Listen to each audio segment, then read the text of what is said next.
Okay, so now we're going to look at brand restrictions for our search campaigns. Now, with the growing importance of AI in advertising, Google is also pushing the benefits of smart bidding. So right now, when we set up a search campaign, we can use 3 keyword types. We can have exact match, we can use phrase match, and we can use broad match. Now, Google recommends we use broad match keywords, but then with smart bidding. And we do see great results from this. And considering the industry trends, we think that broad match might be the only keyword type available in the near future. So while we appreciate the advantages of smart bidding and broad keywords, we don't want non-brand search terms in our brand campaigns. And that's where Google's new feature of brand restrictions comes in. So let's have a look on how to set that up. Okay, so now let's see how we're going to set this up. So first what we need to do is we go to our tools and settings, and then we go to brand lists. So now I've set this up before because I wanted to use brand exclusions for our Performance Max campaigns, but with our brand restrictions for our search campaign, this actually works the same. So here we have our eCom-Ads brand, which is our own brand, and then I also added another list of competitors. And this is also something that we can add. But for our branded search campaigns, we want to use our brand name, eCom-Ads. You see it's already in place for our PMax campaign as an exclusion, but now we want to set up as a restriction for our search campaign. So we click here, but I cannot select any search campaigns. And that's because our search campaigns are not configured correctly yet.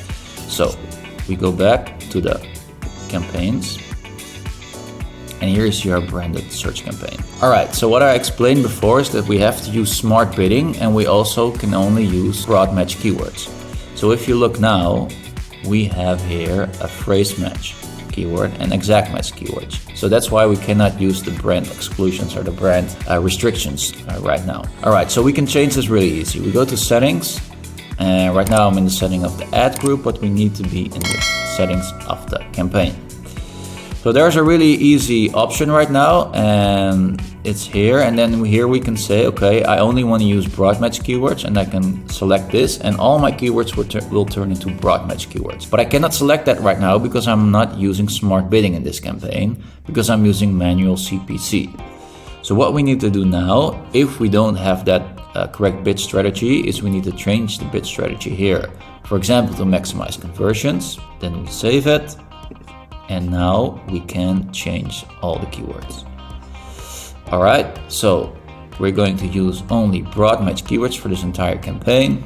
We save it and we turn it on. So what you will see now is when I go into my ad group and I click on the ad group, all my keywords now have been turned into broad match. So also if I, for example, add another keyword, Google ads for example, and I save it, it will be automatically added as a broad match keyword. So every new keyword that we add will be in broad match. All right, so now we're set at the campaign level. So we go back to our brand lists here, and we're going to set up the restriction.